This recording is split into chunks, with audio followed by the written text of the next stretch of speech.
It's been a while since I've tested my microphone audio. It's been a while since I've tested my microphone audio. It's been a while since I've tested my microphone audio. It sounds alright. Since I've tested my microphone audio.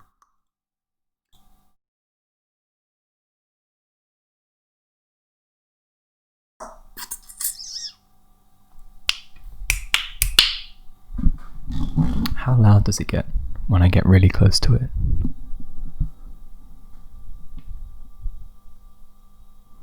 Sounds a lot better, doesn't it?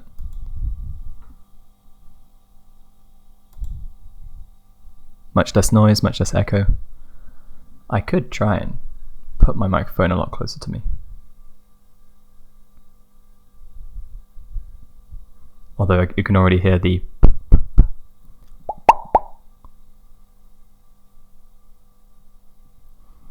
I need a pop filter. I could put a sock over it. I could put my little baseball cap over it.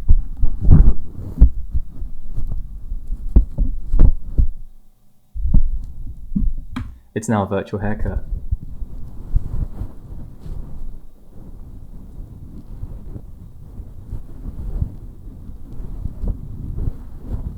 Gentle, smooth, calming.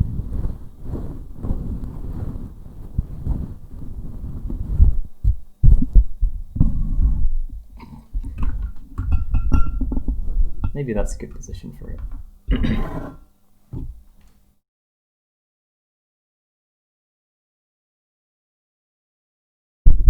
Alright, BRB, I'm gonna get some water. And I don't know if this is more muted than it was before. It makes sense that it is, because it has a cap in front of it.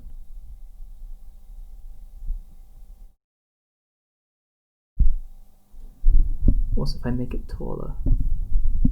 Sorry for all the clonking. Clonking and clunking.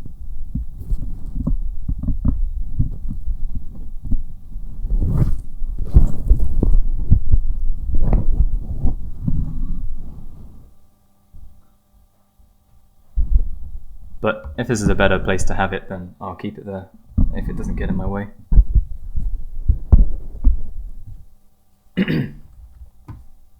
How is this? Do I have much in the way of echo and stuff?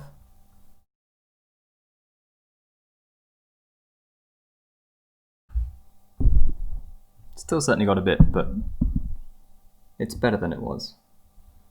I mean, ideally it would actually be in front of my mouth, but I can't really do that. I don't think I can.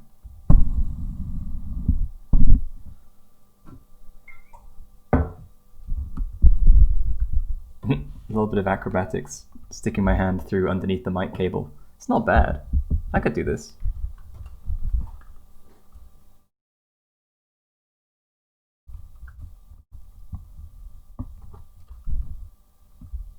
Already gonna get annoying though. Anyway, yes, I was gonna get some water, and then I'm probably gonna chat to people on Discord, because that's what I was gonna do. Yeah.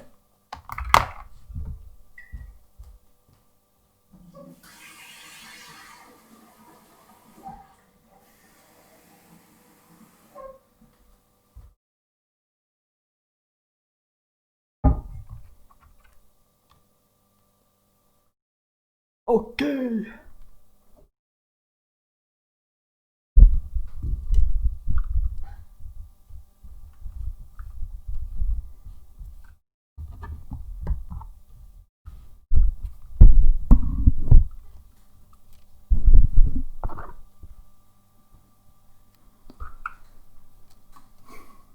So who was I going to at Kim Drunk Dan?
rendering or sketching today? It's going to be sketching. I want to get all the characters sorted to some degree before I start. Well, basically, I want to do a first pass on all of them. I then want to go back through, fix things, add things, remove things, and then, yeah, then rendering. Rendering will come afterwards. But first, we're going to do some talking about faces, because Dan wanted me to explain something which I just left hanging in the chat. Hey Matt, hey Hank you. How are you? Excellent.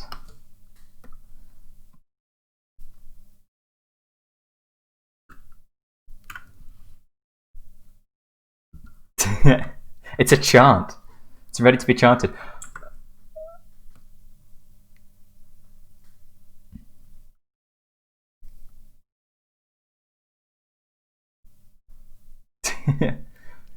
Who is this guy? What is this? Brilliant.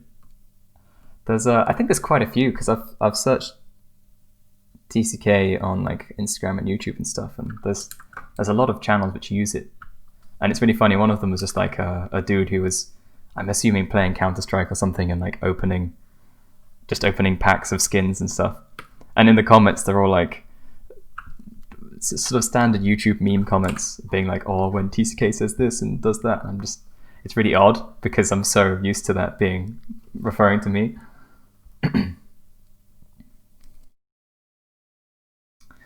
Oh, also, sorry, because I'm on stream, I realized I'd actually muted my desktop audio. So if you're happy with people hearing you, at the moment it's a very strange one-sided conversation. Every moment of my life. Cool. Well, you can do it now too. But where's Kim?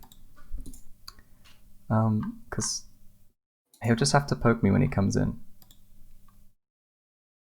Because, yeah, I was going to do something about faces, but before that, I'll just keep on sketching this stuff. It's actually quite fun, because I realized I wanted to have a layout that looked fairly planned, I guess. So the first characters I just drew to look cool in whatever pose I wanted.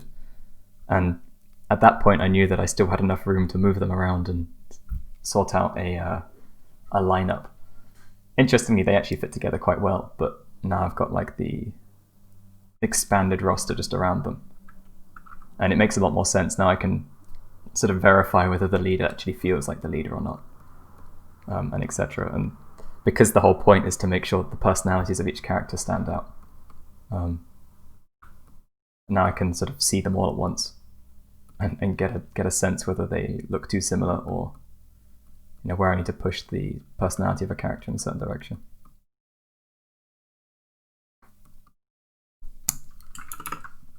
So let's do the chef. Chef time. Are you doing chef? Chef, indeed. Will the chef have anything to do with this? Well, I have the joyful character that I've planned is going to be the chef. Their skill is all about like, it's based on the idea that you let ideas simmer and brew, and like, I can't remember what the exact phrase is, but there's a bunch of them that are kind of food related. It's like letting something simmer. So he's all about like transformation and that kind of thing. Like he'll put something in his magical stewing box, and he'll be able to change its properties, all that kind of thing. And I figured that also means he can like, he's the person that can manipulate emotions and whatever.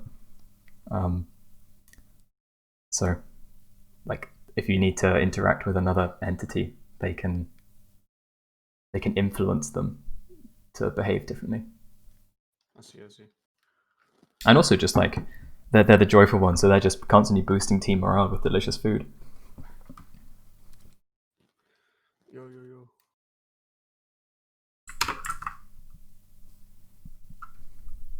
Keeping the I don't know, ideas. I'm still trying to figure out the look for all the characters.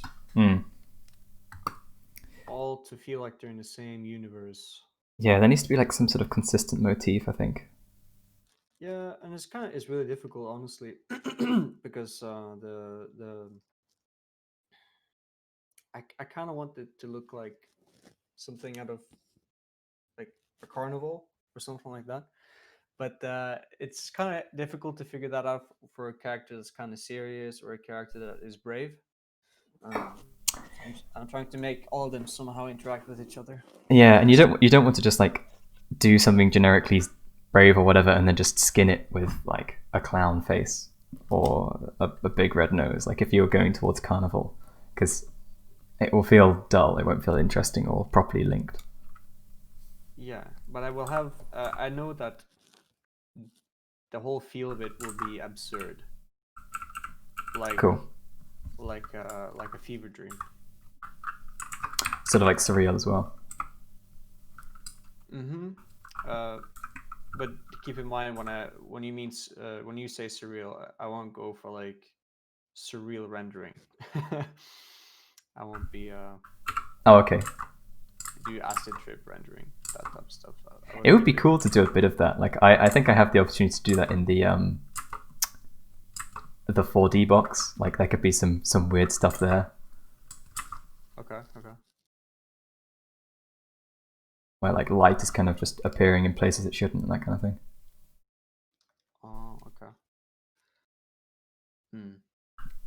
I'm more focused on costume, and because none of them will have faces. There's no faces to these characters. They have masks, and they have. That's brave. Yeah, the point of the competition is to convey personality, and you're like, I'll do that in gesture alone. You know, I don't need faces for that. I realized I kind of shot myself in the foot. But I feel like there's so much more to be expressed than just facial expression alone. Yep. Plus, you're going to end up with a bunch of solutions that no one else has. Yeah. Or at least anyone else that's just using facial expressions and stuff. Yeah. Also, God Save the Queen. I find it so good. I don't know. You really dislike it. I really like that song. Actually, I've been putting that on repeat the whole day. I need to listen to it again then. It was coming from Me and Me because I love that track, and I have done for so long. It's totally different vibe. Me and Me is like very serious sounding. It feels like an epic adventure, like a story it's trying to tell. God Shape the Queen was just like it came in and was completely the opposite of that. Yes, I think when you're setting yourself, or when you set a mood for music and you go with that mood, and then something else has a completely different mood, it breaks the immersion. It just like kills it. Because I was looking through his catalog to try and find more things like the one that I liked.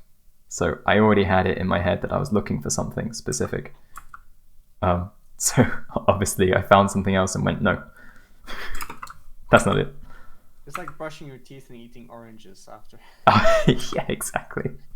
Doesn't make the orange bad. It's just not the right time for it. That's a really good analogy. I haven't actually heard that used as an analogy, really.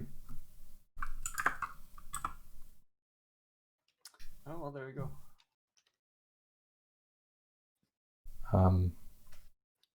Anyway, I've been listening to Taishi, just trance stuff, but like they've got really interesting albums which have a lot more in them than just trance.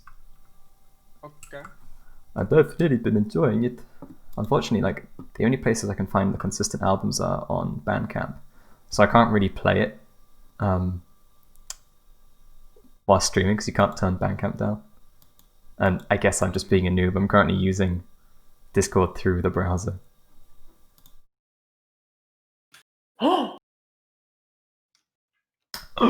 I know, sacrilegious. I don't appear to be getting the full chat on my phone for some reason. But Hanky was saying, please make him look like Guy Fieri. Guy Fieri. So giving my chef dude like iced hair. What is it? It's like frosted tips. That's it. Giving them frosted tips. And like you gotta put like fire on his clothes. You know that. Oh yeah, definitely. Cool. No, that would be fun actually. Don't forget the shades as well. Oh yeah, shades. What does he say? He says, let's go to Flavor Town. Gonna take you to Flavor Town, baby. Oh, take it to Flavor Town. There was someone made this mashup. It was someone from the Hangouts, and I can't remember who it was. You might remember, Matt. And it was like Guy Fieri mashed with Mad Max. So it was Mad Max Fieri Road. I think it's on YouTube still. I'll find it because I thought it was hilarious.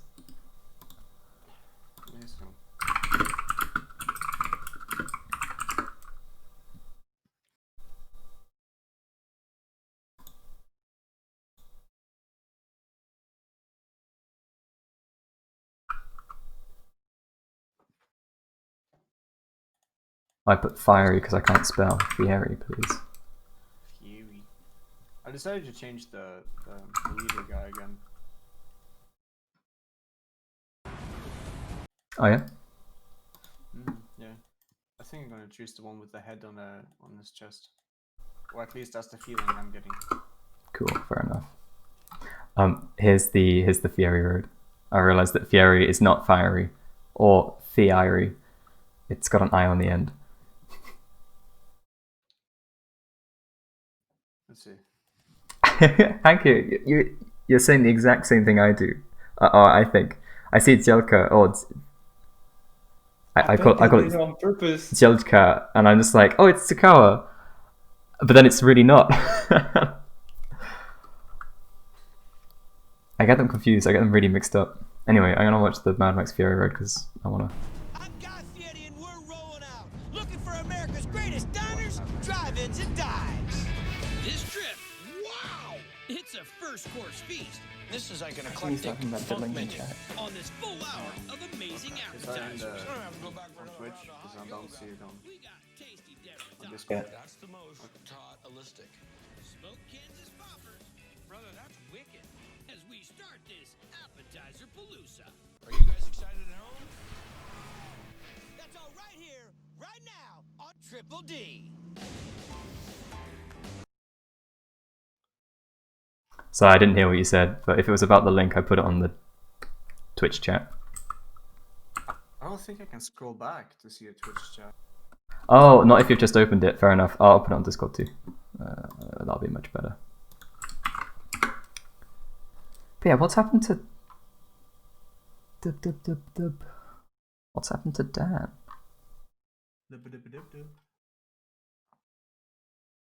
He just disappeared. Dan, Kim Jong Dan. did he ask you What? some questions? Yeah, he was asking about faces, and I briefly described something, and then it just... I didn't describe it in any detail, and I said, oh, I can just cover it later, like I'm about to stream. Okay. I went and washed up, came back, and now he's gone. You're just too slow, man. I'm sorry. Apparently so. Also, I'm wondering about the pose here. I think I could have, like, a very chefy thing is to have someone holding the handle of, like, the lid and pulling the lid off a pot. So even though this is on a hinge, I want to show that it's like the same motion of lifting the pot lid off.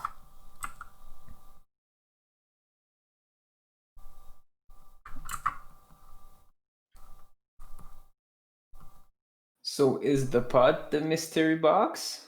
Yes. Oh, that's genius. It took me like, well, 10 minutes to get. Shit, it's clearly not boxy enough. I went through a bunch of iterations previously, and what I hope is just that in the context of all the other characters, it should be more clear that this is the mystery box. But if I quickly show you the what I'd call this chef. You should probably write mystery box on it. Yeah, but that's the thing. I'm thinking that when I present it, I'm gonna have a bunch of like text and stuff around it. There'll be things which describe it or give them a name, and then all the ideas that I've mashed in, which are very much sort of text based, I'm probably going to put like faintly in the background or something, so that if you look at the image for a long time, you will end up reading them. Because essentially a lot of the design work I'm doing here is, it doesn't draw from anything that's understood already. I'm being like very obtuse with the ideas, and they kind of require you to see the words to understand them. Things like the leader always having the best grasp of the situation. It's like a stupid pun, but I think it works quite well. It's just not obvious because nothing makes you think, oh, that's what they're getting at, until you see the link. So I need to show like both sides, and hopefully just like putting some subtle text stuff in the background will do that. But literally putting text on boxes too, I think that could work quite well. Like if it was kind of sort of looked like it was engraved. Also, yeah, it's a very good point. Boxes have corners. I could actually add a bunch more corners. Since I've done the same at the bottom, I could just extend these at the top and square out the top of the pot. As far as boxes having or not having corners though, my mischievous character is just going to have a sphere with a lid. Because I figured that was better than any other sort of particular plan that I could make the mystery box about. Other than having a puppet inside, like a Jack-in-a-Box, which I may still do, but I figure a lot of people are going to do that. Hey, I just read the definition for box. It says a container with a flat base and size, typically square or rectangular, with and having a lid. So basically, it's the new Tesla. Yes. Does it talk about unbreakable windows and stuff? If you type box on Google, there's like a picture of Elon Musk showing up. We've made the new box, the future of boxes. This actually looks a lot more box-like, just with a little corner at the top. I like that.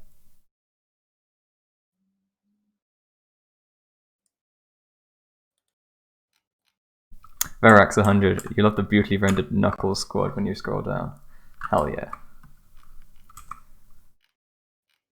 I've been meaning to for a while, but if you don't use Discord in dark mode, then they look terrible because they're designed to fade out into the dark theme of Discord. So what I've been planning to do is edit them again so that essentially transparent in the background, it just says switch to dark mode, you rube, or whatever. And of course that'll be totally invisible if you're in dark mode. And then they won't look as stupid in light mode. But I haven't done it yet. And there's the question, who uses Discord in light? Well, Discord was in light mode when I first signed up for it. I don't know if it's still the default, but it was the default for me for whatever reason.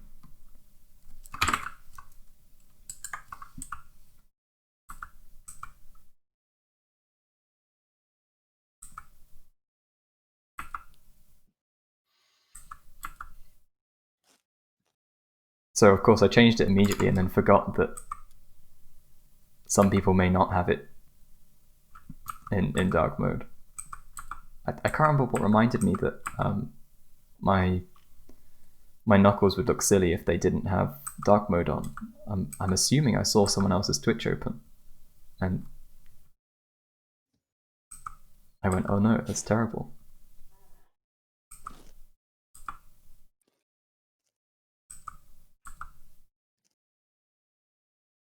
But I'm not sure.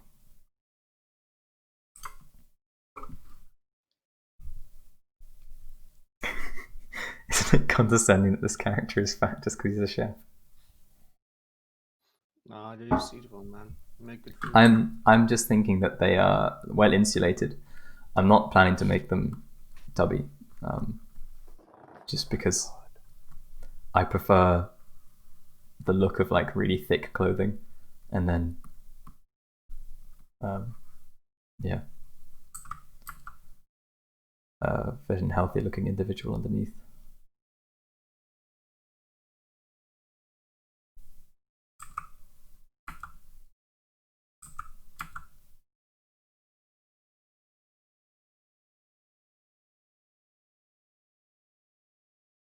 Also, Matthias, did you say something? You were really quiet.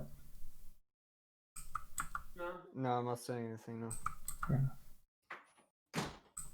Fair Come over here and smell over here.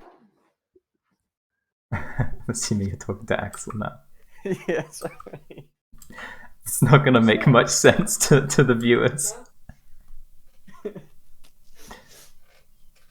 Maybe I'm just going insane. I swear to God, it.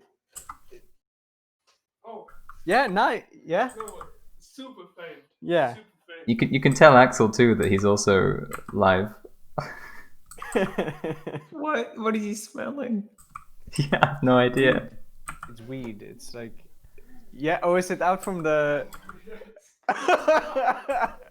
Let me get out there. The hallway? Hey, what's up? I'm good. Oh, everyone in the chat saying hello, Axel. Pass it on, Matthias. man. Pass it on. It's from the hallway. It's they're smoking outside the hallway or something. I don't know what's happening. Matthias, crap. pass on hellos to Axel from everyone in the chat. Axel, everybody is asking you to say hello because you're live. Oh, hello. Oh, hello. Hello. Hi, Axel. It's not me who's streaming. I'm talking with Thomas. Yeah. That's nice. Yes. Come and join, Axel. Come and join. By the way, Movement Art Yeah, says I think Axel's he's last gonna piece was a come banger. I'm not gonna comment to you. Oh, you're not gonna come in and say hello? But I can. But Axel, you're being showered with praise here. Movement You're says being shouted with praise, as they say. Movement says your last piece was a banger. Your last piece was a banger, Axel. Come on, we He's can just play. watching the stream. We can play on his ego. We'll get him. Can try. You go message him. On Twitch, his username is Titendar. Pithendar? Or Tithendar, yeah. Oh, I see it. Okay, thanks.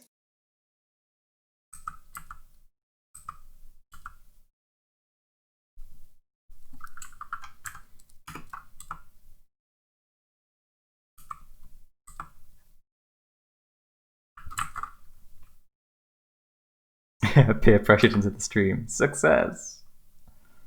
I'm not sure if it's success yet.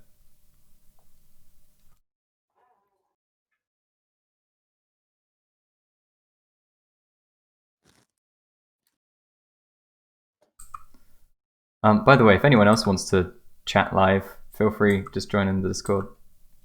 It's actually easier. Like, if people that have questions want to ask questions, then I don't have to look at the chat. I can just listen to them. How do they join your Discord? They join my Discord by going into my description. That's the answer. Go into his description and join his Discord. I mean, most of the people here are from in the Discord already, so, you know. Well, they're too shy. Or they have other things to do, which is fair enough. Nah, they're voiceless. They can't talk. Lazy streamer doesn't want to read. Lazy streamer doesn't care about his chat. Yeah, well, that's me. Please, it's true artist doesn't want to be distracted. There he is. Calls himself visual, refuses to use eyes. You call yourself a visual artist? Well, no, look, this is it. I only understand shapes and color. What is this strange curly lines that are appearing in front of me? Are these incantations? Am I supposed to understand these? You're writing curses? What is this?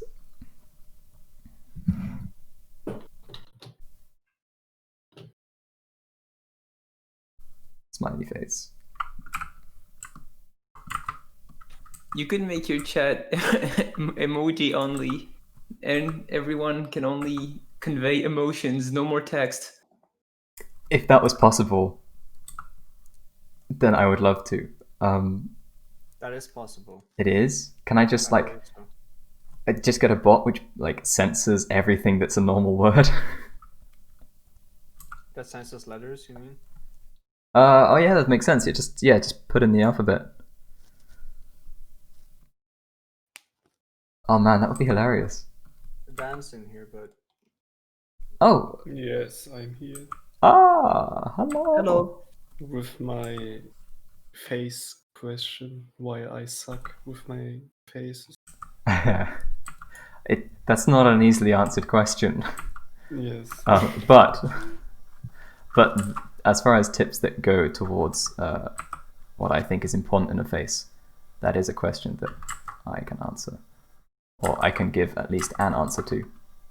So what I was getting at before was that, in fact, let's bring up the examples I have.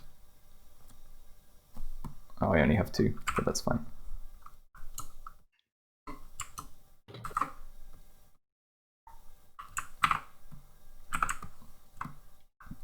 So like within these faces, they're very rough and low res at the moment, but even still, you can see what I was talking about with symbols. So something like this nose and the mouth, like a lot of the time when you're studying from other artists, you'll sort of see them have these very loose and small strokes, and this stuff is what I'd call a symbol. I can't remember if symbol's quite the right word. Matthias, can you remember, like when you're drawing a face and you want to stylize the nose into like a single object? What do you call it? Is it a symbol or a? into a single object? So like a line, like a shortcut to describe a nose. You do a couple of lines. Oh, you would do simple shapes. Yeah, isn't there a word for it? And it's like a symbol or a Yeah. Simple is generally symbol. that- Okay, cool. But it sounds counterintuitive because most teachers would tell you don't do symbol drawing. But and yes, when you're drawing a 3D and such, you shouldn't do symbol drawing, but you're looking for certain shapes, and those shapes in its very primal, in its essence, they're symbols. And you can remember those symbols and reuse them. Yeah, cool. Yeah, okay. So That makes sense. symbol is the word, Yeah. and essentially, yeah, in this case, what it means is basically where you choose to put lines and where you choose to take them away. So this nose, for example, is I've got a short line. I've got something which denotes like the tip of the nose. I then just skip out in the middle, and then the mouth below it is another symbol, which in this case sort of it portrays a certain expression, but it's very, very far from the real form of a mouth. And essentially, there's no way you can really avoid some sort of simplification like this if you're doing line work, because anything that you want to look like it's sort of flat or perpendicular with the camera, that's not going to have any line there because you're trying to denote edges of shapes. So yeah, instead of like drawing out the entirety of the nose and then every kind of like form change and stuff within it, a lot of this stuff ends up being skipped out. But the point is, when you're learning to draw a face, you need to know where all of these shapes are, because otherwise you can't accurately construct the symbols on top. So what's really important within the face is now just the essentially how you lay out those areas of the face, so the proportions of it and the actual structure underneath. So I think the best thing to get a proper grasp of is doing heads, which are essentially taking like your sphere and placing proportions within it accurately to make it look like a face. Trying to avoid the use of like symbols to easily describe a nose. Like instead of doing this and being like, oh, that's a cute looking nose, really try and work out exactly what the shape of the end of the nose is, the shape of the middle, and then like where the eyebrows will sit and that kind of thing. Looking at skulls is a really good way to do this properly, because you have to start off with the eye socket, so you then know where the eyeball is going to be within that. You then can sort of more accurately put lids on top and all this kind of thing. And then if you get a sort of a scan of the face that shows all the muscles and stuff, then you'll see that like there's a big sort of bulge of muscle where the mouth is, and the mouth bulges around that shape. So on top of this is where you've got all of these lines, which are essentially lines that you can choose from when you go to actually doing a line drawing of a face. If I just make this bigger, it'll be easier.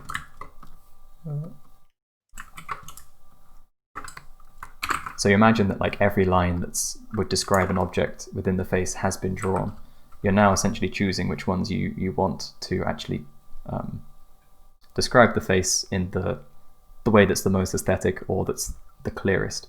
So in this case, my general shortcut for a nose is just showing the shadow of the nostril and then showing the shadow of the actual tip. A lot of the other stuff I often just ignore, like I've done in this face. There's nothing else, it's just these two bits that describe the nose. But the only way you can accurately place these lines is by knowing exactly what should be underneath. So yeah, then same thing with the eyes, eyebrows, blah blah blah. Maybe a slight line there, and then the mouth. So yeah, this is what I mean by simple drawing and why proportions and like the general structure underneath the face is the most important thing. Learning how to make these lines that I'm currently doing on top look nice is something where trial and error on your part, and also studying other artists and seeing how they do it is essentially the way to get better at it and to find things which look nicer, look more appealing, all that kind of stuff. But that very simply is what you do, and then you can see roughly how the face is looking. There's a bunch more lines that I would actually put in this face because it feels very empty here. The lips feel a bit flat, so I'd probably denote the lower lip, maybe a little bit of the upper, things like that. But hopefully that roughly explains what I meant. So the thing to practice first is this structure underneath. Study skulls and study faces, like the muscle structure of the face. And of course, just constructing this diagram here, practice doing it at a bunch of different angles.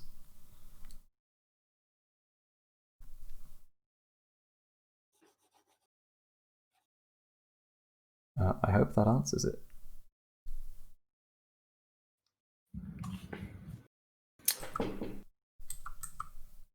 My biggest problem starts when I start to paint with colors. Like my sketch, I like it, but when I add colors, it gets worse and worse. Fair enough. I don't know why.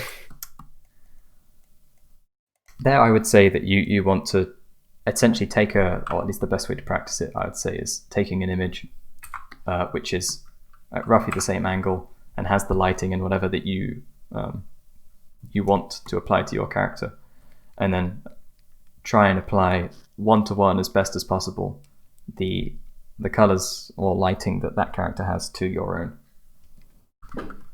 own.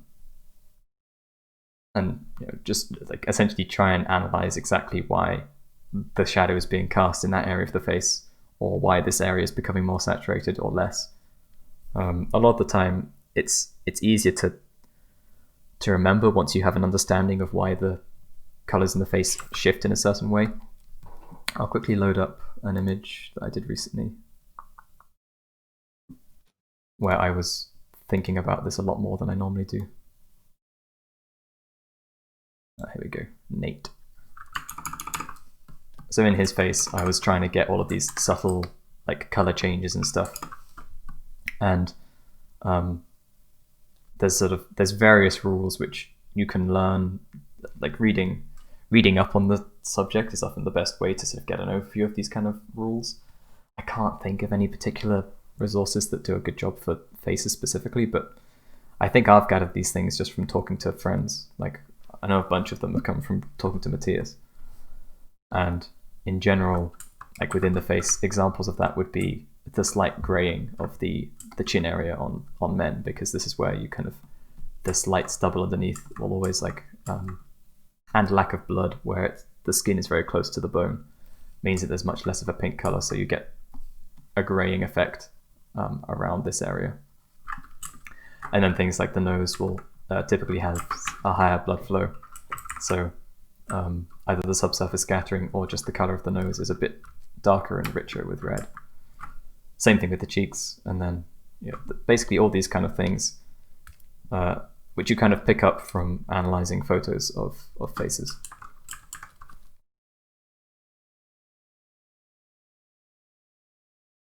as far as like starting off coloring a face, I think trying to keep it as simple as possible with just like the right shadow color and light color, and then the last most important thing would be the in-between, where you've got the slightly more saturated red than you would normally have, which basically indicates that it's skin rather than just an opaque object. I don't know if there's a particularly good way to learn how to pick those colors beyond looking at reference. An artist reference can be a very good thing to look at as well, because it shows where the realism can be ignored in places, and basically which are the most important colors to actually describe skin.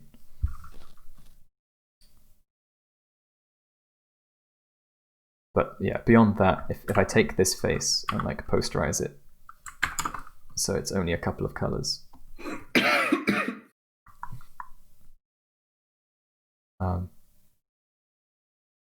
A lot of the time in lighting, this isn't actually doing what I wanted to do at all. But I find a lot of the time on faces, there are large planes that you can keep as like the same color. Like down here, you can see that this area is basically all the same color. I then have a fairly large plane above it. And I know that when I was starting to paint faces, I was adding a lot more like constant gradients everywhere. I figured that, I need to make sure the face looks round, and so I was like, having it smooth and curvy everywhere. So that's one thing that I've sort of just learned through practice isn't the case most of the time. Obviously, there's places you do need to have smooth gradients, but there's more sharp shadows on the face than you generally expect. But yeah, other than that, I don't have any particularly big tips for faces. I remember struggling with them a lot. I still do. But obviously, like I most of the time it's just a matter of a time now. Like if I work on something for a lot of time, show it to a lot of people, I will eventually get to the result I want. But like Nate, for example, he looked terrible for quite a while before I like found the right colors, essentially.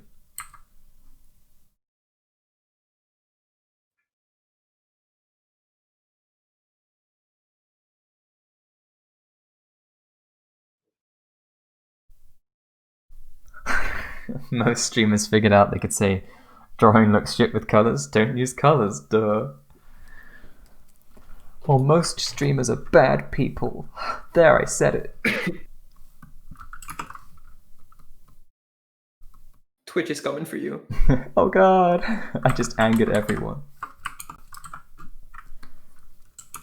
I remember watching, I can't remember who it was, but they were giving feedback, and yeah, I did sort of go, oh, this isn't helpful feedback at all.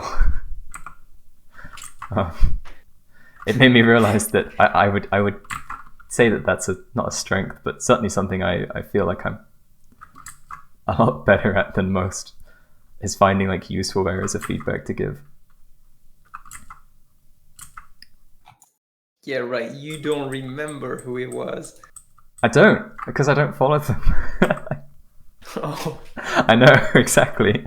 I didn't follow their stream for various reasons. So I don't know who it was. I remember what the art being critiqued looked like. It was some sort of fiery anime face. I think it was a Naruto character. And are you saying the art was better than the streamer?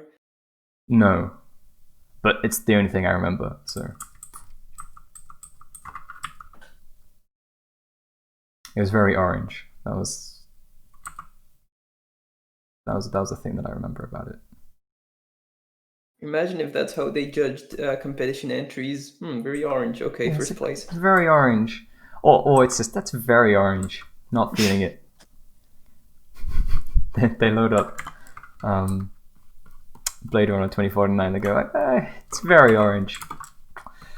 I don't think these people understand colors, do they? It's a bit too orange, isn't it?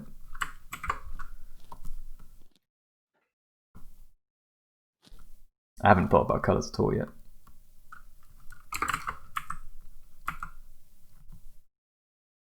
For these characters, but I'm sure it'll be fine.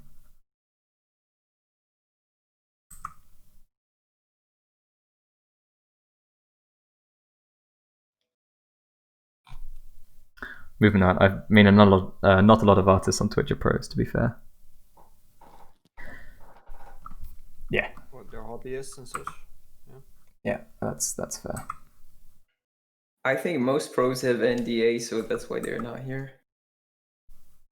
Yeah, I think a lot of pros just they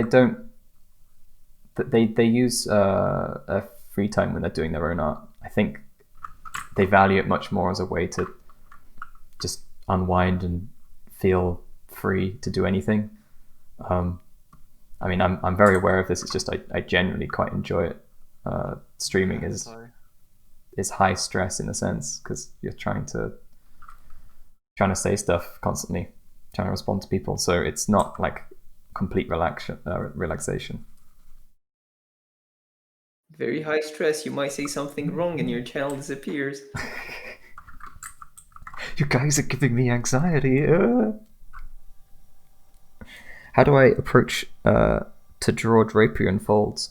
I watched a modern day James video about Drapian folds the other day, and it was lovely, and basically explains everything that I could explain right now. So I will link it to you, because then you have a permanent answer instead of my answer, which is more ephemeral. It's kind of shit. But also he has names for each of the folds, and I'm familiar with some of them, but they were also a bit different to what I remember.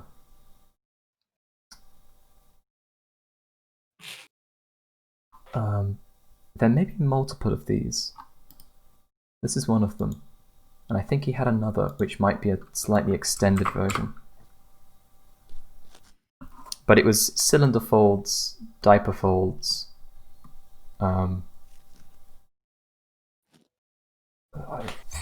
the other one I can't remember. But to very briefly go over it, is just when you have cloth that's bunching together, it always has to wiggle back and forth. I think he calls this type of fold a cylinder fold, where it's acting like a cylinder. You have a shape that's projected along the surface all the way to the top. If you hang a piece of cloth by its tip, then it will result in these cylinder folds, but they'll all converge to one point. So you'll have the same wiggles down here, and they'll just all converge like this. The next one that's important is a piece of cloth between two points, and what you get here is essentially two of these folds, two cylinder folds on each side, where there's only one point of tension on that area of cloth. And in the middle, where there's 2 points of tension, the lines have to join to both to reflect that. So you end up with something looking a bit like this. And the last thing would kind of just be when you have cloth that's hitting the ground, you have to imagine the same shrinking and like cylinder bunching as you would have when it's hanging. So something that comes to the ground generally has to do this to lay flat. And of course, if it was like stiff like paper, then it would also act like a cylinder fold and mirror that shape all the way through. But cloth isn't like that. It would realize that this point could be lower to the ground. The thing you need to remember with cloth is that it's always trying to find its lowest entropy state. No, highest entropy state. So its lowest energy state. And that means as close to the ground as possible. So affected by gravity as much as possible.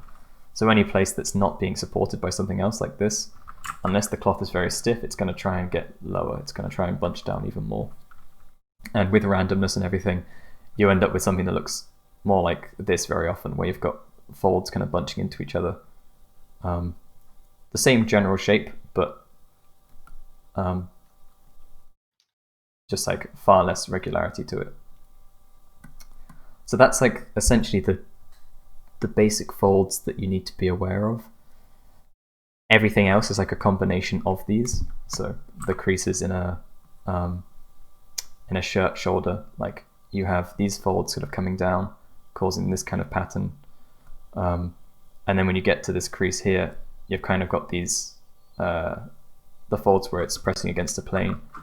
Because there's tension pushing this way, they start to bunch up laterally instead. So your folds bunch up like this. They bunch up on this side, get stretched out on the other, and then across the arm they go. So everything's like a combination of these, and once you sort of understand them, the basic bits, you then just need to kind of look at whatever you're trying to drape cloth around, like an arm, for example, and work out where the tension points are going to be. So if it's a really loose bit of cloth on this arm, there's a tension point at the top. There's going to be a pinching action here, where cloth is being squished between the arm, and there's going to be another point here. If it's a super baggy cloth, then you're going to have some diaper folds that connect these two ends. If you've got ruffles on the end, then of course there's going to be some of that simple cylinder folds popping out at the end, and they're just going to be falling down with gravity. Same at the top, and then in the middle, this is where you've got to imagine that there's the same length. Like if you put a dotted line going all the way down, there's the same length of fabric all the way across this. So down here it's really stretched out and smooth, which means in this point you're going to have to fit this length into this length instead, which means it's going to have to wrinkle back and forth. So in this case it's going to come down, and as it approaches this, it's going to start wrinkling in it, and then bunch up really tight at that point, and then smooth out again. And as it progresses towards the loose section, essentially these folds are just going to become further apart. You can then link these up afterwards, and you get these fanning shapes, because the bunching that has to happen in the cloth happens further and further apart. So imagine a fold that's like this.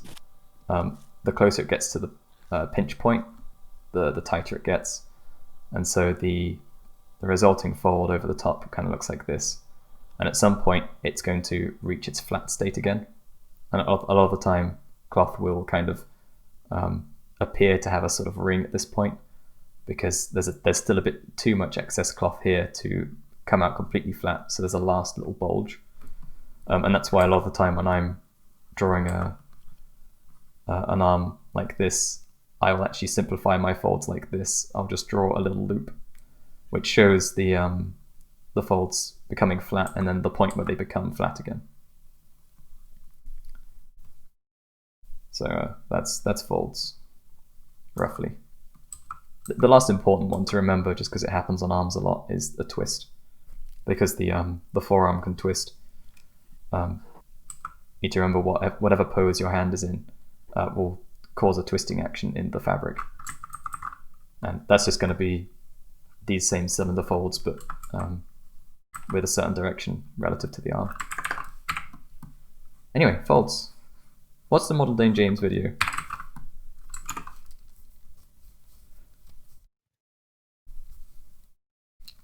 I need to draw the pot. He's got a little radish in his hand, and I think that's cute.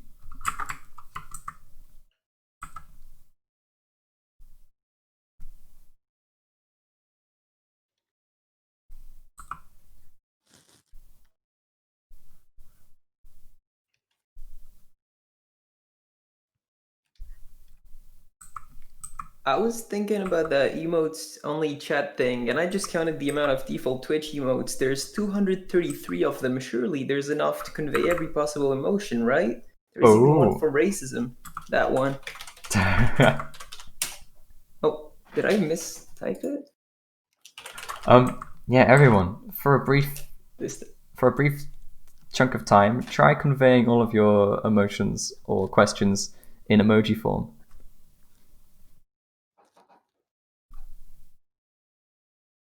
I want the next question to be asked with emojis only, or with Twitch emotes only. And I'll do my best to answer it. Alright, we've got seven pogs and an Illuminati. So the 7 has got to be 7 deadly sins caused by man. That makes sense. You got a man, 7 of them, doing something outrageous. So 7 deadly sins. insight, a lot of insight because there's two of them. We've got Ugandan Knuckles, which has got to be something to do with, I don't know, creativity or fun, something like that, or silliness. And then we've got another insight and a guy looking very happy. So presumably that's like when he understands something. He's surrounded by knowledge. So that's asking a question of how to use the 7 deadly sins in a creative way to make your art look better.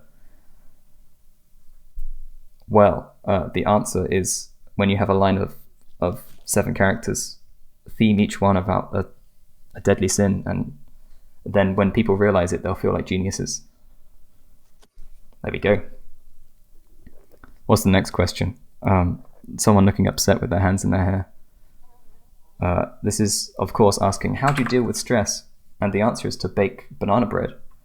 A lot of banana bread and banana muffins. and that's the best way to deal with stress. All right, what's the next question? We've got someone face palming. This is how to deal with trolls online or the naysayers. And in that case, you need to just find people that are like-minded individuals, like us, in the Discord group, and chat to them instead, and open your heart about the grief that other people are giving you, and we'll give you the support you need. All right, what's the next question? We've got 3 little bread people with their arms out. They kind of look like the muffins that I just baked. They're begging for something, and there's 3 of them. What comes in 3s? I don't know what comes in 3s. Unfortunately, that one stumped me. I think that's more of an expression of an emotion rather than a question. So what I get from that is like a tight-knit community. Everything's soft and friendly, and they're all trying to give you a hug. So that's the response to the anxiety question from before. What do we have next? We have eggplant and suggestively shaped peach, ? And no, I have a partner, sorry. And then the next question is eggplant with some water droplets coming out. And the answer is also no, sorry, I have a partner. Drill and Phil has Christmas tree and then Bob Ross, Christmas tree, Bob Ross. So the fact that they repeated it twice means that it's something that repeats. Like Christmas, it's a holiday, like something that's celebrated once in the year. And Bob Ross's inclusion obviously is asking, why isn't there a Bob Ross Day? And suggesting that there should be a Bob Ross Day, which I agree to. That's a good question / statement, and yes. What do we have next? A little person asking how to fix the photo symbol. Someone looking kind of angry. They kind of look like they've been playing a game and getting angry at it. 2 cats and a Bob Ross. That one stumped me. I see no meaning in that, and I'm going to give up because this is mentally draining. Yeah, exactly. The next one is a person with their hand up. Time is up. GG, and then a red cross. So that's definitely a good place to stop. It's saying that this is too much. And I can't take it anymore. I'll soon be dead. You can't become a pop star and start a trend if you don't have the energy for it. Oh, is that what it means? That makes sense. Does it make sense? I don't know where the trending bit is in that. If you just keep going, all the other Twitch streamers will realize this is just the superior chat method. They'll just follow it. You'll be a star. I see. Should I just start doing just chatting streams? This is the start of your downfall. I don't know what would have to happen to me to start doing just chatting streams. Something awful.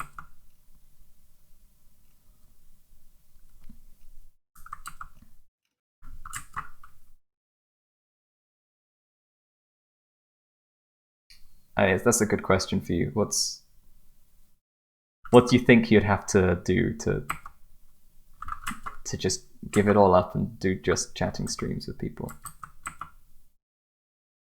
Brain damage? Well, fair enough. I guess loss of both arms. Being very lonely. Or being social, which is equally as bad, right? but what I mean is, like, at the moment, you know, I can do things where I talk to people, but I'm always doing it about art, or I'm answering a question, or I'm drawing at the same time.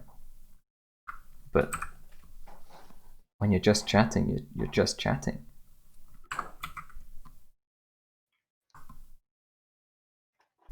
Then you've really given everything up. Just calling out all of the just chatting streamers. Now I understand the appeal. The main thing is that they presumably are far more interesting and like have a different creativity. Super interesting. Hmm? Yeah, those people are super interesting. It sounds somewhat sarcastic, and I'm also being somewhat sarcastic. I'm not being sarcastic. Oh, you're just roasting me. I am simping all day, every day.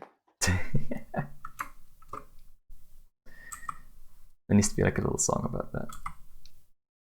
Simping all day, every day for Yeah. just chatting sections. All day, all night. It's a love story. It's a Hollywood moment. It's a Hollywood moment. Poppy. I like that. That bit's good. I completely forgot what my intention with this character was. I think it was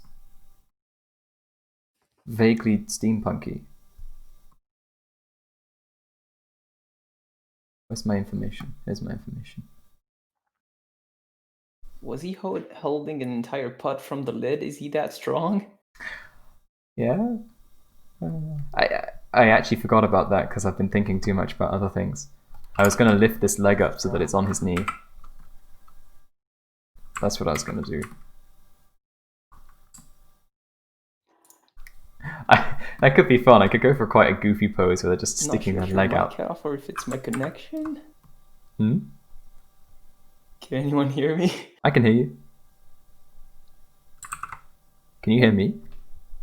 I think he couldn't hear us. Interesting. Hire a professional emote translator. Big money moves. How are you visualizing on these shapes?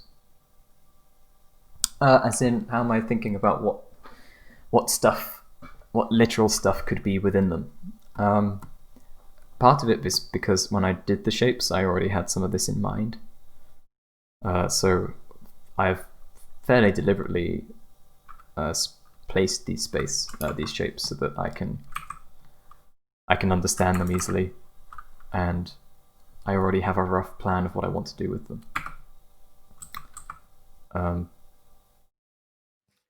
But a more useful answer would be like about how you can work from purely shapes that maybe you didn't actually have ideas for when you drew them out. I don't think I've ever really done the full-on abstract, taking something completely random like this. I haven't really done this and then tried to make things from it. I think most of the time just because the design work I've done has always had a specific purpose. I've always had something in mind, and this generally isn't the best way to find something which is going to really fit what I want to create. So I just haven't found myself doing it, especially if you're doing a character, because a character typically has a humanoid body, and there are poses which look good, poses which look bad, some that are clear and give an idea of personality and that kind of thing. So typically I will know what pose I want and then work from there. But yeah, if you do something this way, then essentially what you have to do is look at it and work out what parts of it could be the thing you're trying to make. So if I'm trying to make a character, typically the things that are poking out from the central mass are going to be limbs. So here I have a bunch of potential limbs. This could potentially be a limb. This could. This feels a bit too thick and heavy to be a limb. It looks like it's too statically attached to the head, what I'm already calling the head or body. So I'm assuming that it's not. There's island. I can see a falling woman. Yeah, so here you're basically just sort of squinting your eyes, trying to work out what it could be roughly. I'm starting to see like a crazy little radish robot dude.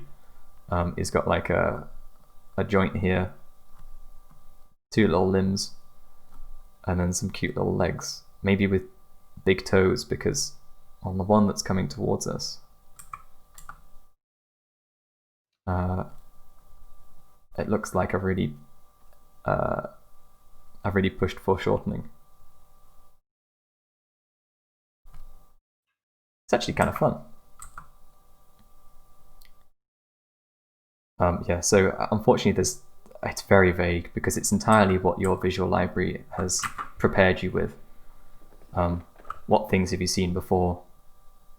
And you know, yeah, I don't know exactly what the falling woman would be without them describing it more to me first. Otherwise, I'm never gonna like understand it.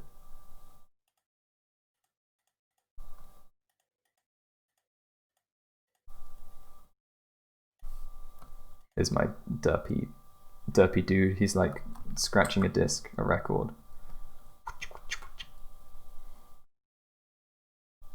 As he's falling. He's pretty rad. I'll have to give him some headphones for that. And this could be like a cool afro.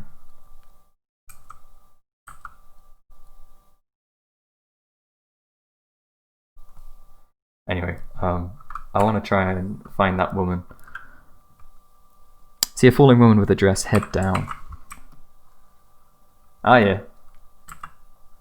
She's holding something in her arms. Or maybe she's got 2 arms. This one could be the other arm. I don't know what this shape is. Perhaps it's because these are really thin stems so they don't turn up in the shadow. They're bunched together at the bottom, and they're a bunch of flowers.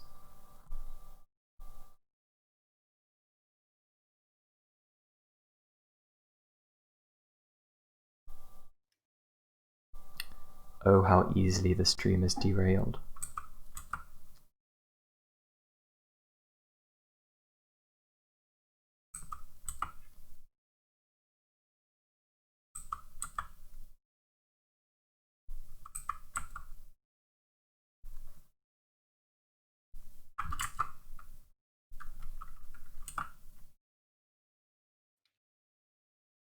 I guess this bitch could be like a giant bow on her back.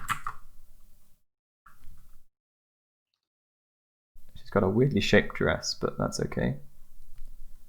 It is what it is.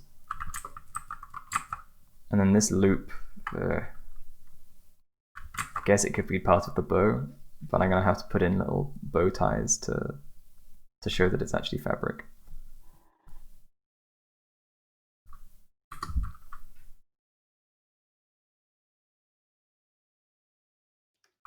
There we go. There's our lady. Oh, but now they're actually standing upright. Hey, look, they were safe after all. They just dropped their broccoli or their flower bouquet. Beautiful.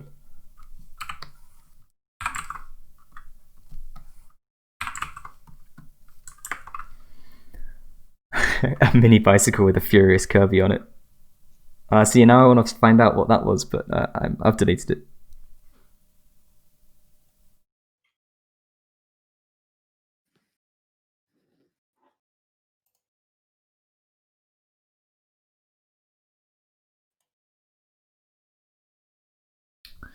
You already like a lore in a way then? Do you mean have a lore in mind? You already like a lore in a way then?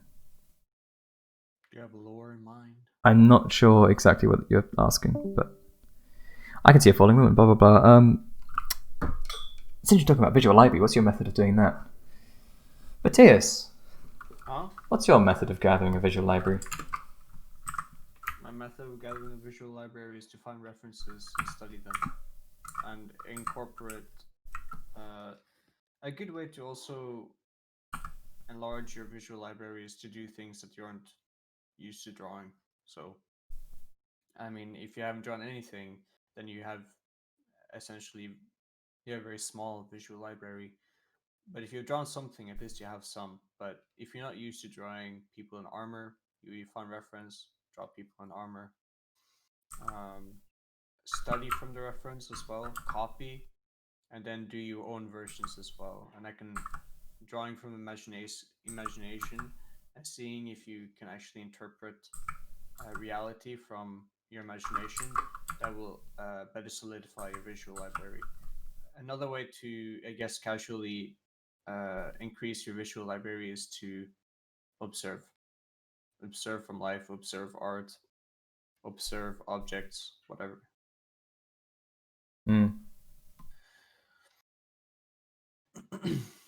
Good answer. Unfortunately, they say your voice is too low. I've turned it up now. Too low. Oh, did they get what I said? Definitely the end, but yeah, the main thing is that when you need to study things that you're not familiar with. So when you find a cool reference of something that you just don't understand or haven't drawn before, study it, try and apply it to a drawing or something, and then once you've done that, try and use it in a drawing that you do from imagination. So remember what you've learned from it and apply it without seeing the reference, and that's the best way to like commit it to longer term memory. Mm-hmm. Yeah, I think that is a very, very good answer.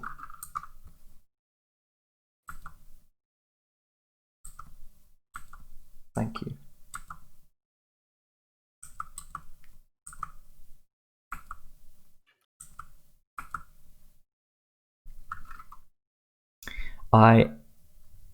Yes, I am still working from home. I'm probably going to be working from home for a fair bit longer.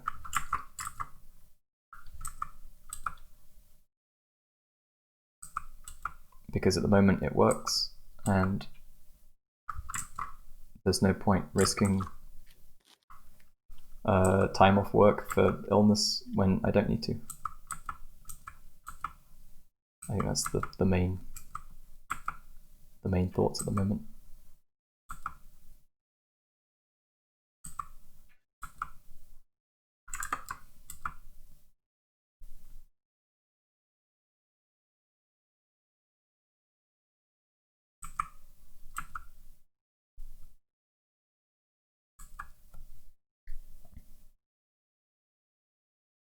See, thank you. Whoever catches the broccoli will become vegan next. Oh. A magical broccoli. Do you plan on doing some streams but for perspective and environment design? Next time I tackle an environment, yes. I haven't done... Well, I'm doing a big painting at the moment, but I just haven't shown anyone because I figured it'd be fun to have it, keep it as a surprise. It's technically the first place prize for the Fruit People contest, but I asked Nezufuku if they minded if it took ages, and they're like, not at all. And so it's now just a personal piece, and I want to make it look as good as it can. It has some environment in it, but it's still very much character focused.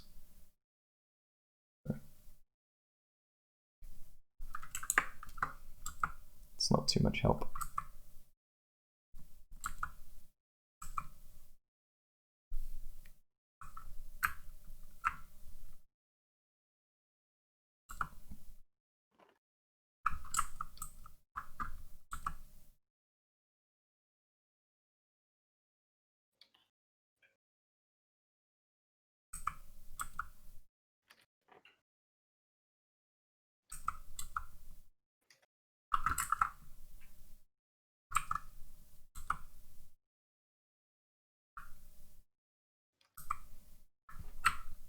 I'm not sure I have too much to like teach with perspective though.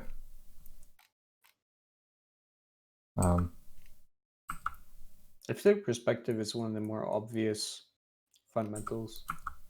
Yeah, like there's sort of no, I can't think of any obvious tips beyond like, I know that there are certain perspectives which are easier to do, but that's not a tip of how to get better at perspective. That's just things that you will default to because you know that they're easy. And if you're just trying to do like a explore character design, then if you know you can make something look good, but it's doesn't require too much thought, then yeah, I will use certain perspectives because I know it will function well and won't be too challenging. I mean, when people ask for perspective, I think what they most struggle with is depth. Yes, that's true actually. Because and there's a sure, bunch you of can things. do. Go for it. Yeah, what I was going to say, you can do things in 3-point perspective or 4-point perspective or whatever, and have these like really complicated things, but you will rarely be doing those types of scenes anyway. When you look at art, most people who start out when they do perspective, they don't really know how to size things properly, from how to make things look close to the camera, or close to the canvas or whatnot. The illusion of something that's close to you and the illusion of something that's far away from you, and seeing things turn in space, as being able to visualize something in 3D in your head and seeing that thing in space, so to speak. Yeah, because you see like perspective exercises that are cool, and then never actually get used in a practical sense because they don't really solve or present a particular purpose visually. Which is interesting. Like I don't think I've done any particularly crazy perspectives in my work. Like there's under angles and angles from above. That's sort of about it. I mean, ultimately, perspective isn't the crazy bit. It's just the angles of the objects in your scene. You don't change the angle of your perspective. Perspective doesn't have an angle. Your scene does. Your camera, your like virtual camera does, or your objects do. So, yeah, crazy perspective is more things being foreshortened a lot when you change the focal length of your imaginary camera. Sorry, not focal length. Why is my mind dead? Field of view of your camera. FOV. Yeah, the field of view the field of view of things is perhaps the more obvious. Yeah, but focal length is gonna change your focus. Like that's not something people really think about with painting much. And if you are considering putting a focus point in your images, then it also doesn't matter until the very end when you blur everything out that's not in the focal point. So.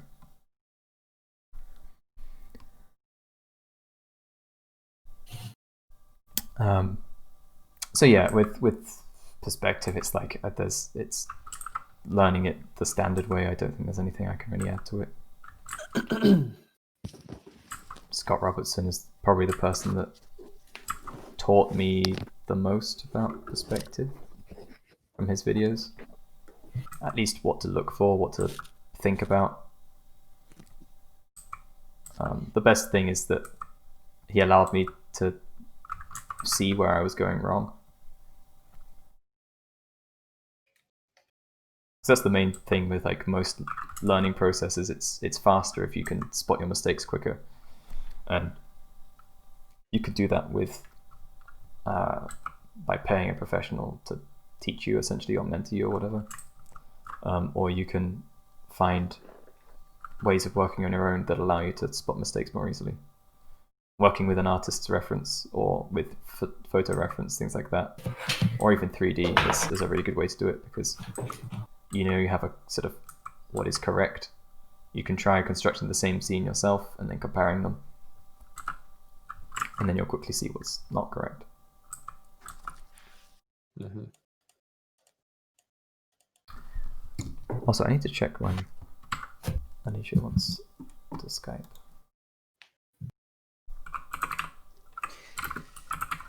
Wanna Skype and chill? Skype and chill. Skype and chill.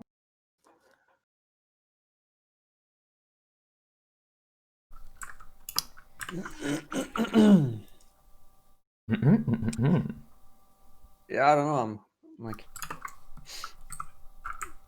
not coughing. That's not the word. Grunting. Suffocating. No. What? Clearing your throat. Yeah, I'm clearing my throat all the time. Sorry about that. That's fine.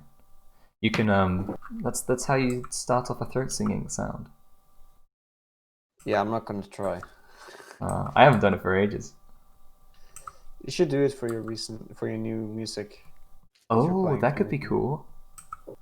I don't know why I haven't thought to do that, because every time I find a piece of music with throat singing in it, like a piece of psychedelic or something, I'm always like, oh heck yeah, this is great. There's a synth-son piece with a really cool throat singing bit, but I can't remember what it is. There's also a bunch of music by a guy called Schulman, and I think one of them just opens up with throat singing. Throat singing breakcore. Oh, it must exist. Yeah, that'd be fun. Yeah.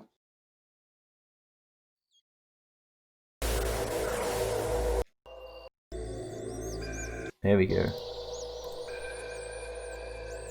Here's a lovely album for your wall. Enjoy that.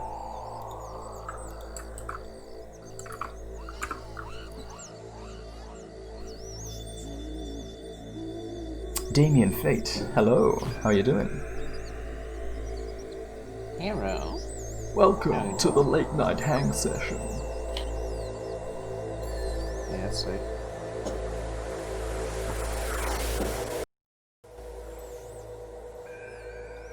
Damien, I have a question for you. Would you like to chat? Just join the Discord. Jump in the hangout. Tell us what's good.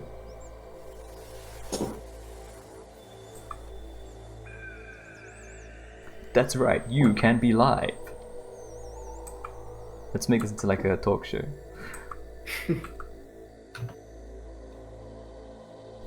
I have one more question with faces. Oh yeah? Is it good to try to paint it really realistic? Because I see, for example, your face was really simple and not hardcore realistic. And I think my problem is when I go too much with realistic stuff, like a lot details. So, I mean, when you're doing something if you're aiming for something that's totally real, it's very hard to then try and apply that to your own, like, drawing or something, because, of course, it's just going to make everything have to be more and more accurate. And if you don't have reference for an image, then you can't be perfectly accurate. You have to rely on the ability to transfer it to, to something of your own creation. So, I don't think I've ever done any particular fully realistic renderings of faces. I don't think it's necessary. I basically need to consider what kind of work you want to create, because if you want to create that sort of look, then of course that's what you need to practice, but everything I do has some element of stylization to it. The one I showed was possibly one of the more realistic faces I've painted. So, as far as what is and isn't needed, I've learnt the sort of the anatomy underneath, but I don't think at any point I've really gone far with a render on something that makes it look realistic. I did this guy at one point, Cerebro,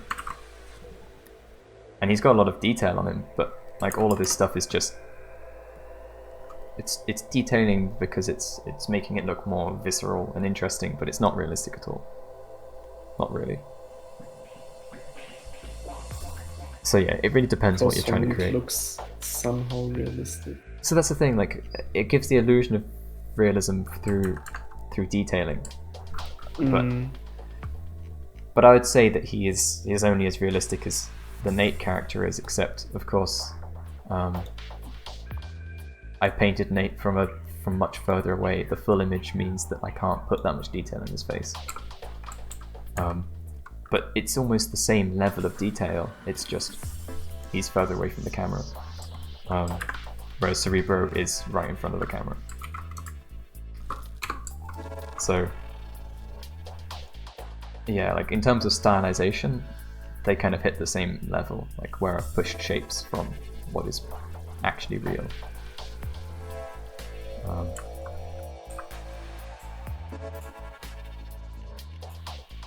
So yeah, I wouldn't say it's important to aim for. I'm sure there's a bunch of things you can learn from doing it, and there's probably a ton of things that I should learn from doing some actually realistic portraits. But ultimately what I'm trying to do is just apply elements of the realism you see in photography to a face which isn't designed to be realistic. What you would say one of your more realistic faces is Cerebro? In terms of like, it's the illusion of realism, because it's No, no. I wouldn't say so. I would say the girl was the Blue Jay. I forgot about far her. most realistic piece. Let's bring her up. She has the most realistic features. Or when I mean realistic features, I mean features that is not stylized As much, so- yeah. as much. Yeah, She's It definitely is more realistic. stylized. But a lot of it is still, I think, the detailing. Yeah, I don't know. It was a fun piece to do. It was totally different to what I normally do, which is more stylized and nice looking. She's evil looking. Evil. Gross pallid skin. Anyway, yeah, you're right. That's probably the most realistic, isn't it? Yes, in terms of proportions and such. Yeah, proportions just generally the thing that'll make something look realistic. Yeah. It's not exactly. necessarily rendering. You can render the shit out of something. It's not going to look realistic. Yep. There's this Rendering is lady. going to make it look more 3D. Oh, were you going to say that? I was gonna say there's this lady that's really old, but it's a study, so it's as one-to-one the original image as possible, just minus details I couldn't be bothered to render. It's a really old one though, so I'm not looking at it, but I feel you. I feel you. see you, Mario. Good night. See you, Mario. Wouldn't say evil. She looks like she's on the run. I think the body language makes her look scared on the edge. Okay, yeah. Well, I was being quite reductive with my description. She is actually supposed to be exactly how you described. It was for the DeviantArt competition. Look at you, So- nailing the body language. So I guess the body language is perfect. Yeah, I was just skipping over the details for the sake of ease, but her story is somewhere. It might even be in the description on ArtStation, so.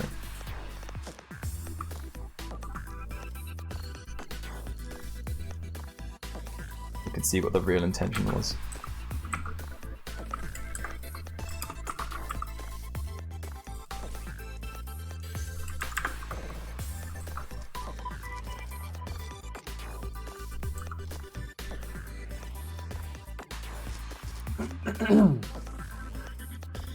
Maybe if I put this pot on like some straps, it can just be strapped to the waist, and that's what's holding it up.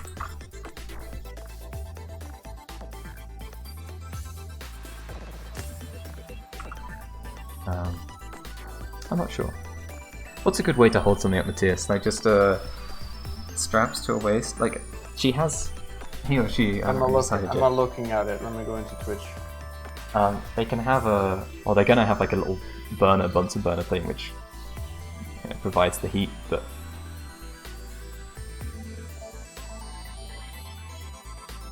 I could also that just what? find a better pose. Are you talking about the chef? The chest. Yeah, like trying to find something that holds it up. That holds up the box? Yeah. Ah. Oh yeah, because I was assuming it was floating. It is. I mean, that's the thing, because it's the mystery box in each character. I think it can be floating if it needs to be.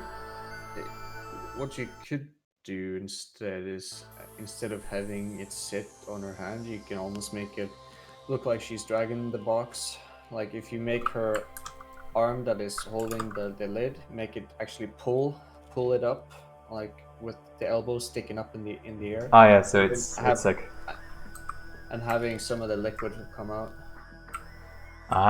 that'd be very fun because it'd just be a far more interesting movement in general. It's called adaptation, my friend.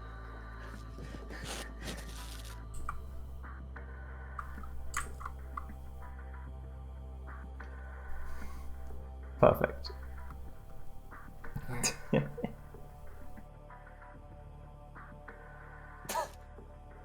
What the? Perfect, right? Anyway, I think. Yeah, I don't know. I think I do need to explore different angles. Yeah, go for it.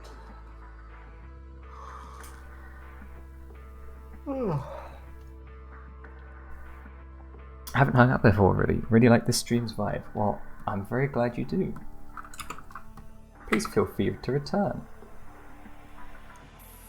He likes the vibe. Like the vibe. Well, actually, the vibe is obviously different this time because other people are joining the chat, or the live voice chat, which is nice. I like that a lot. And if people are happy to do it, because I think a lot of people listen to the stream and draw along, that's of course essentially what I'm doing. So being able to talk voice to voice is actually easier.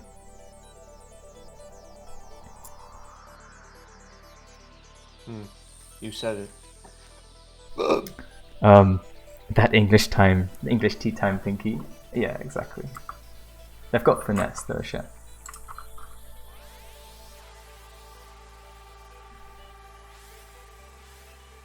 Silver Art Sam. Yo!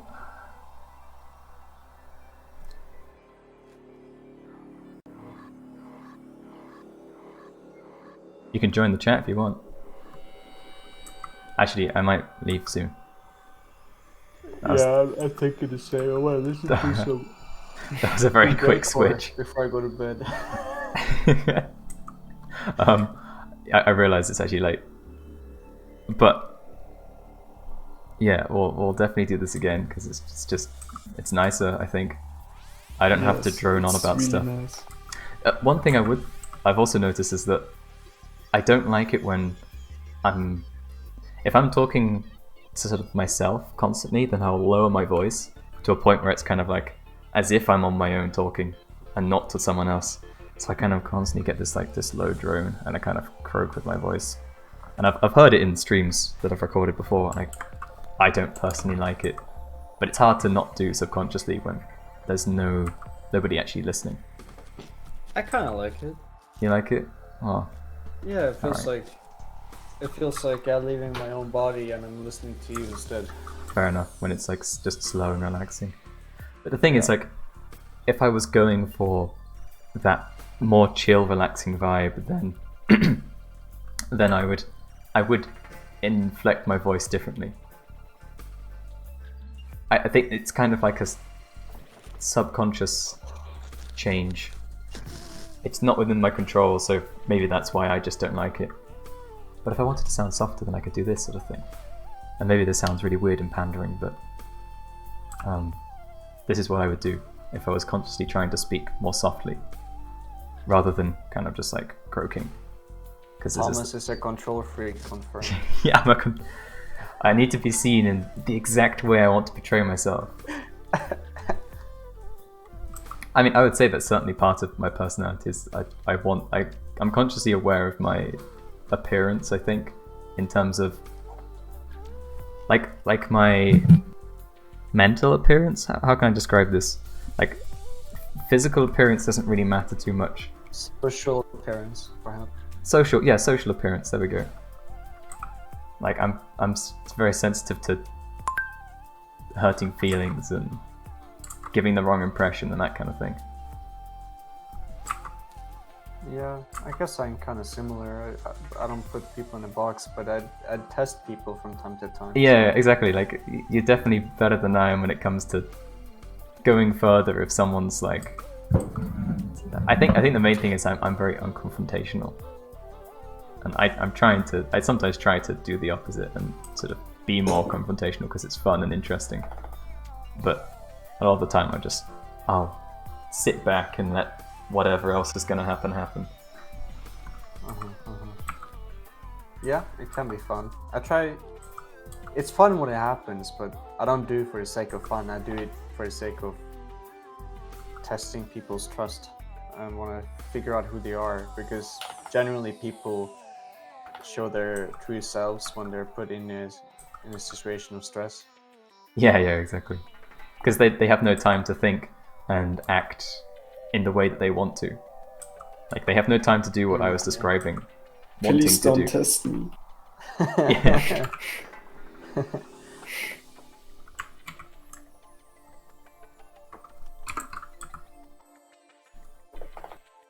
Next stream, if we can join, you'll definitely chat. Excellent. I think it'd be fun. I'm sort of surprised more people haven't, but maybe I also haven't made it clear enough. I could just put it as some text on screen. But it also works nicely when there aren't a ton of people in chat, because of course it could just get chaotic.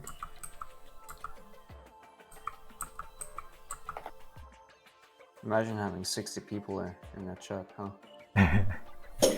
The thing is, because I have control of the server, I could just, if they were, because essentially it would only be a problem if people were talking to each other or like multiple conversations happening. So you can just make a new window. I can just move over, put a limit on number of people in it. Yeah. Okay. Because I was thinking that beforehand. I was like, oh, what are the potential problems of this? Well, it doesn't really matter. I can just say, sorry, I can't hear myself think. Bye. Just leave it. Man, so many people would be disappointed. Yep. Then it could be a one at a time thing. You know, you could just like, I do have a place in the server which I originally designed to be a feedback place. So it has room for 2 people. The idea is that I'd be in there, someone would join, would do feedback, and then you can just like have someone in, and when the time's up, you can just kick them. I think you can, as the admin, you can remove people from individual calls, I think. So it would be perfect. I'll be fine, and then the next person can click. Beautiful. I mean, it's implying that there's that much demand.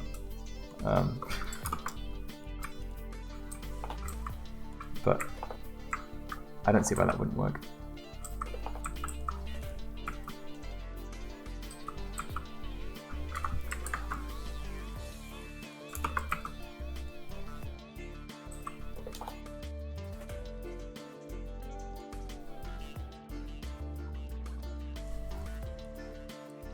Man, my sketches looks so boring in comparison to, in terms of presentation, or like if I were to showcase it to other people, it would just be bored. Compared to what? Just other posts in the challenge? It's because I do it for myself. I don't intentionally. I don't care if they look flashy right now, but I realize if I have to post it on the ArtStation thing, it's just gonna be, people's not gonna be interested. Yeah, maybe. I think people do just respond to seeing a bunch of interesting designs a lot of the time. Yeah, maybe. You just need more. Just post more of it. Yeah, I'm gonna post again.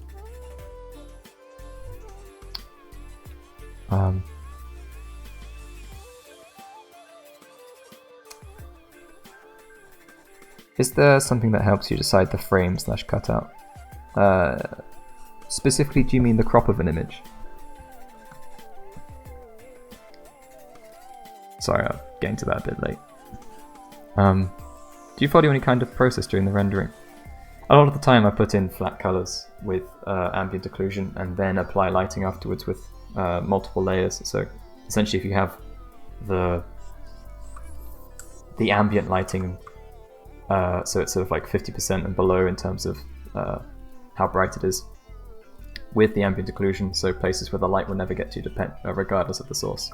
You can then just like layer on top screen layers or whatever you want.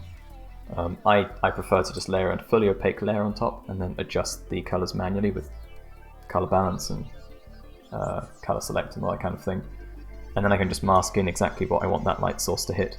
And if I have two light sources, then I can just repeat the process again, color balance at two different colors, that kind of thing. I find it gives you a nice consistency with your lighting. And I generally then merge it as soon as I'm happy with it, so I can paint on top and make the unique, specific changes where I need them. The other nice thing with that is if you're doing skin, then because you've got a layer on top, you can paint underneath with just like a bright red or something just around the edges to give the subsurface, and it's just easier because you don't have to control so much at once.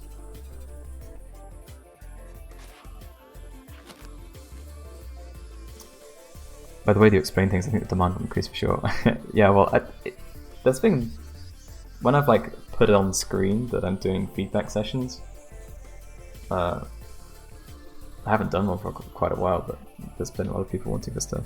It's just I expected people to go into the live call more, but that's the thing. It's not clear that that's possible.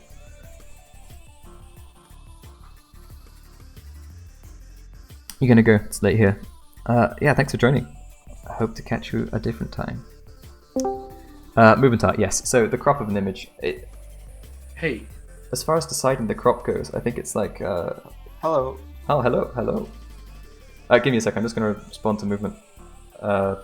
Deciding the crop on an image. Generally, it's not something you'd ever do afterwards. Like you construct all the content of an image around it, and the main thing to think about there is just where the focal points for your image are.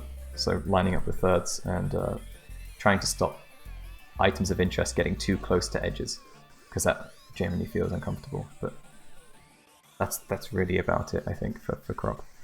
All right, who's joined? Nice. Thanks. Oh, man. you've joined. Yeah. I didn't see my Discord, so I just went right ahead. Yeah, I think that's kind of it, really. It's a composition thing rather than I don't think it's at all separate to composition. As far as taking an image like this, because I'm working on a big canvas and I've got a character in the middle, I have chosen crops to show characters like this, and generally the only thing I'm thinking about is where's the movement in the piece.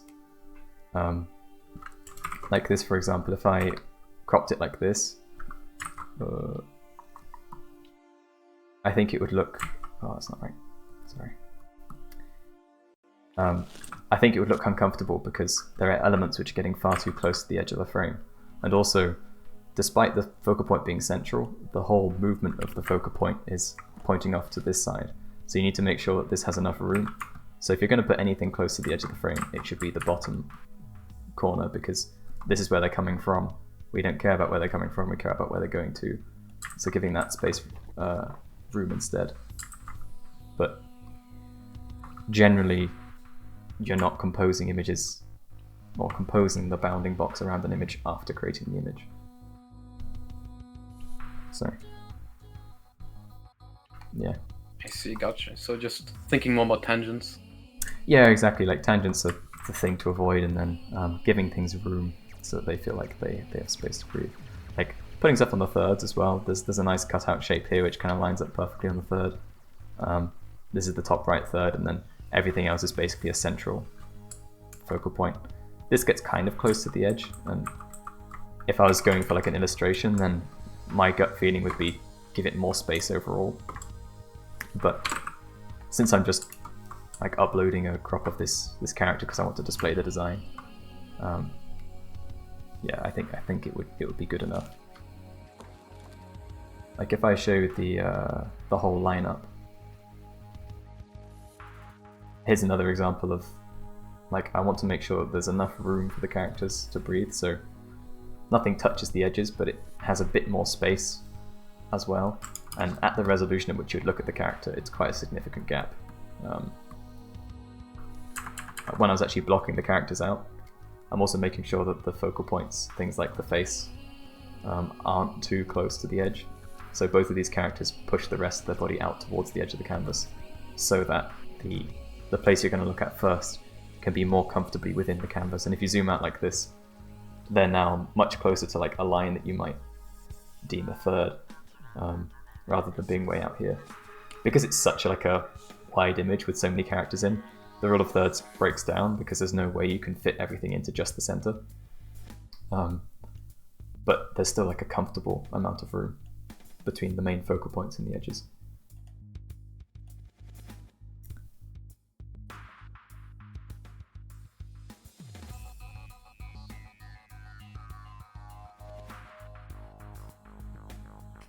Click randomly on the art section. Oh, someone I follow on Instagram. It reminds you every day that you absolutely need to move at bottom to do this challenge. Do the challenge! And with that inspiring message of everyone should do the challenge, I do need to go because it's getting late and I have work tomorrow. Alright, man. Have a good night. Thanks for the stream. No worries. Thanks for joining. It was good fun. I'll plop that in there. Who are we going to raid? And also, Matthias, are you going to bed? Or did you already go? No, you're here. No, I'm here, man. Yeah, I'm gonna paint a little bit longer or something. But I'm gonna post on our station now, and then I'm gonna listen to Breakcore. Oh yeah, fair enough. So you're not going to stream? Because I could send everyone to your stream and you could start streaming. Oh no, I don't think that would be a good idea. Fair enough. Okay. Mike has a video streaming right now. Oh, really? Yeah. Oh. I didn't know he streamed. Give me a sec, a link. I've got it. Oh, okay, cool. Oh, sweet. Okay, let's rate him. He was one of the early artists I came across when first discovering everything entertainment industry, and I was like, oh my god, his shapes are the best. And I still believe that.